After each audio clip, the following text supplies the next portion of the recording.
Então, para dar um tempinho para os colegas mandarem as questões, eu vou jogar uma pimentinha aqui. Não deu tempo de combinar com as colegas, apesar de ser pessoalmente. Dia desses, examinando um processo, veio aos autos cópias de um outro feito do Rio de Janeiro. E no grupo de trabalho de vocês do CNJ tem realmente um colega que é do Rio de Janeiro, né? Até me lembrei na hora, mas depois acabou que eu não conversei com a Mariela. O que eu vi é que quem sentenciou aquele processo foi o conciliador. Não fizeram um acordo e, no mesmo termo de audiência, o conciliador fez a sentença. Óbvio, ele tinha conhecimento de direito. E o juiz do Rio de Janeiro fez a homologação da sentença do conciliador. Então, eu queria que uma das duas desse, acho que a Mariela, pelo jeito, ela tem conhecimento disso, que para mim foi uma super novidade, muito embora eu venha acompanhando a conciliação desde 1986, aí já vou entregar a idade, né? Na época que tinha o juizado informal de conciliação na Lapa, não sei se as doutoras lembram, do Francisco Nicolino Del Sasso, então ainda era um informal. Então, eu estou bem desatualizada, eu acho que muita gente da minha época de magistratura também deve estar. Então, essa notícia de conciliador dando sentença realmente me pegou de surpresa. Que, na verdade, não é o conciliador. Eles têm a previsão da Lei 9.099, de 95, do juiz leigo. E eles têm isso no Rio de Janeiro, em Santa Catarina, no Paraná, uma série de estados implantaram efetivamente o juiz leigo. Então, o juiz leigo, ele colhe a prova, quando ele tenta a conciliação, faz parte das funções dele. Ele colhe a prova e ele sentencia. Só que isso vai ser submetido ao juiz, que pode ou não homologar. Se sentir necessidade, ele pode reproduzir a prova, né? E, então, é um juiz, só que é um juiz leigo, é a figura da Lei 9.099. Pretor, você já viu essa figura? A colega Renata Maciel, que está aqui no plenário, ela pergunta se o juiz leigo seria igual ao pretor do Rio Grande do Sul. Eu não sei. Não sei dizer o que é o pretor. Tem que perguntar uma coisa difícil, né? A gente conhece. Lá deve ter alguma... Isso, o juiz leigo, ele tem funcionado muito bem em vários estados, porque ele realmente é um grande fator de auxílio para o juiz, ajuda nessa administração do volume de demandas no juizado. Mas a gente aqui em São Paulo ainda tem sofrido uma resistência muito grande a essa figura. Acho que a gente ainda tem um caminho aí a percorrer, porque justamente há essa dificuldade de se aceitar alguém que não seja um juiz efetivamente, né, de carreira, togado, colhendo prova e sentenciando, ainda que isso seja submetido posteriormente ao juiz para uma homologação. Deixa eu fazer mais uma ponderação. Aqui no João Mendes, no setor de conciliação, os conciliadores normalmente não necessariamente são formados em direito, não só advogados. E tem até uma experiência de um colega que ele comentou que uma pessoa, óbvio, que com muito conhecimento jurídico, dava aula num cursinho e precisou processar o dono do cursinho porque não recebia as verbas dele. E aconteceu que a conciliação só foi possível, segundo esse professor, e foram o representante oficial do cursinho, e não preposto, realmente alguém com poderes para transigir, e se chegou a uma conciliação, segundo consta, porque era uma psicóloga. O que as doutoras acham de assistente social e de psicólogos fazendo a conciliação? Valéria? Eu acho que então, é muito bom que haja essa... Porque os métodos alternativos são multidisciplinares, por natureza. Então, é importante que haja a participação de outras profissões na atividade de mediador, porque não há necessidade que ele seja advogado nem bacharel em direito, porque até ele tem que se despir da profissão de origem quando ele está atuando como conciliador e mediador. Então, é muito melhor que ele não seja advogado, porque ele não vai ter aqueles vícios jurídicos e ele não vai, ao ver o processo, tentar se ater àquilo que está escrito no processo, e até funciona melhor. E mesmo quando ele é advogado, se as pessoas têm uma dúvida, precisam de uma orientação jurídica, o Código de Ética, a ética dos conciliadores e mediadores, diz que ele não pode dar essa orientação jurídica. Então, por isso que as partes têm que estar acompanhadas dos advogados, porque a eles cabe essa orientação, e a eles cabe também colocar termos jurídicos e termos próprios no acordo para que ele se torne exequível se houver um descumprimento. Então, é importante. E eles atuam de uma forma bastante salutar e satisfatória. Até uma das ponderações da nota técnica da ministra Ellen Grace, nisso ela tinha total razão, é que no anteprojeto havia essa reserva de mercado já, e hoje no anteprojeto de Código de Processo Civil também tem a previsão de que apenas os advogados ou inscritos na OAB possam ser mediadores ou conciliadores. E nisso ela tinha razão, porque nós temos eficientíssimos conciliadores que são de outras áreas do conhecimento.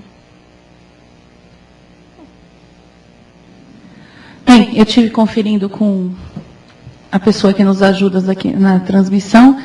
Acho que os colegas estão meio desanimados hoje, ou então ninguém tem dúvida. Acabou o feriado.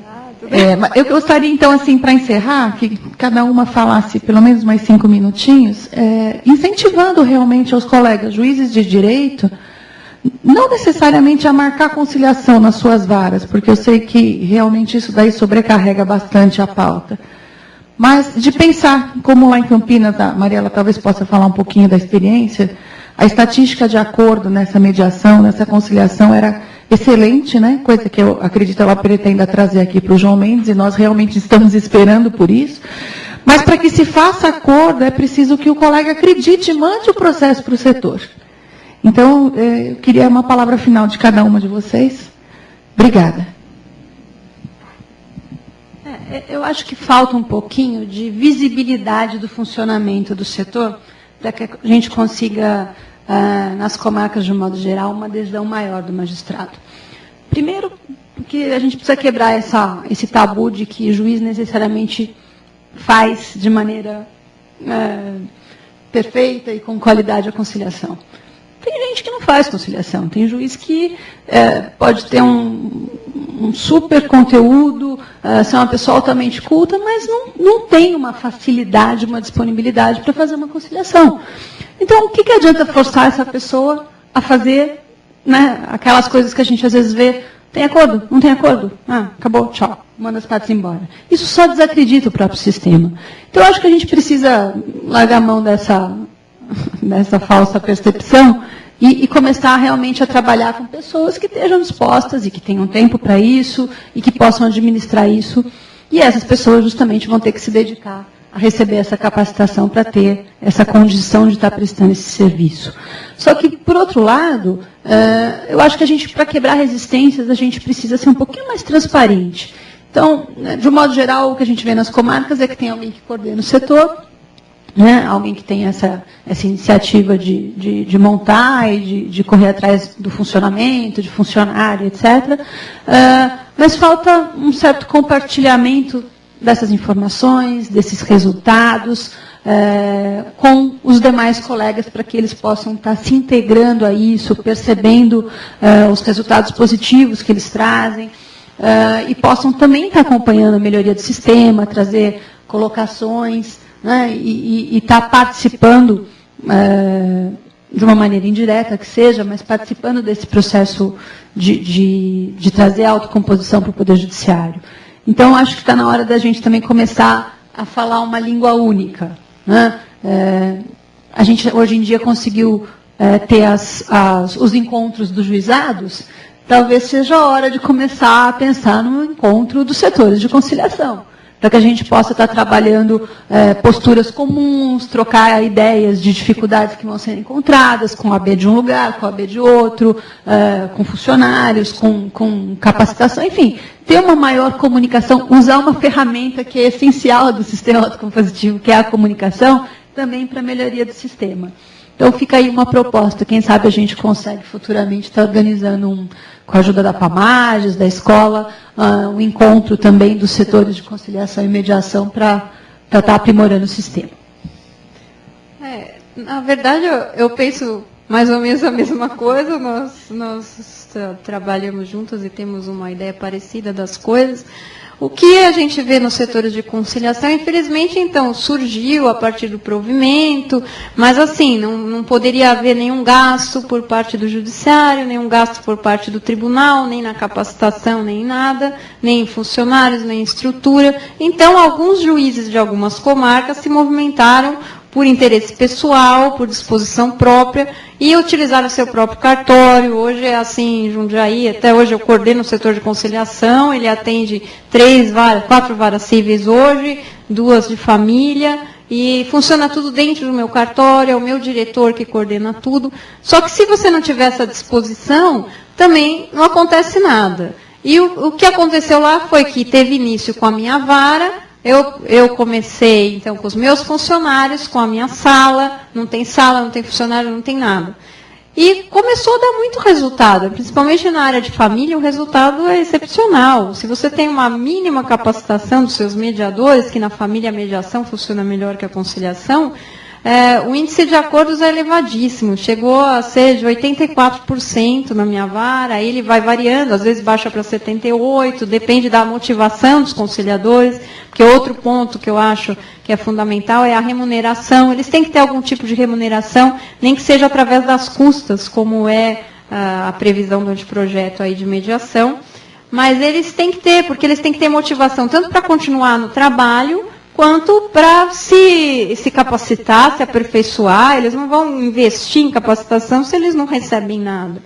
Então, apesar de tudo isso, hoje nós temos um corpo fixo de conciliadores e mediadores, mas existem alguns momentos que eles dão uma desmotivada, alguns saem. Então, aí há uma queda realmente no índice de acordos e de composições. Mas é muito bom. E o que eu acho assim é que também não pode haver por parte dos juízes nem a resistência de mandar para o setor e nem também a ideia de mandar tudo para o setor para se livrar dos processos. Porque aí sim se transforma em mais uma fase do processo. E o que a gente vê em alguns setores, infelizmente, é que alguns colegas mandam tudo e aquilo tumultua o setor, sobrecarrega, e na verdade são casos que não têm a menor possibilidade de dar um acordo. Então, essa triagem também é importante, que seja feita pelo juiz. E eu acho que a sensibilização de todos os juízes, apesar de nós já estarmos numa fase mais adiantada, eu acho que ainda seria muito frutífero que houvesse uma sensibilização nos cursos de iniciação funcional e em outras palestras pelo próprio tribunal, ou pelo próprio CNJ, porque muitos até desconhecem ou nunca tiveram interesse em estudar isso, e a partir do momento que conhecem e veem os resultados, começam a querer também instalar os setores. Eu só queria, por fim, dizer que o professor Kazu Watanabe vai poder falar melhor sobre a política pública de tratamento adequado de conflitos. É o tema da próxima palestra, que será no dia 10, às 19h30, de novo aqui no mesmo local. Então, convido todos vocês a participar da próxima palestra, que será o encerramento desse ciclo de palestras sobre os métodos alternativos de solução de conflitos. Mais uma vez agradeço a atenção de todos e boa noite. Também, muito obrigada pelo convite. Então, nós vamos encerrando a transmissão hoje. Obrigada para as duas. Até a próxima. Até logo.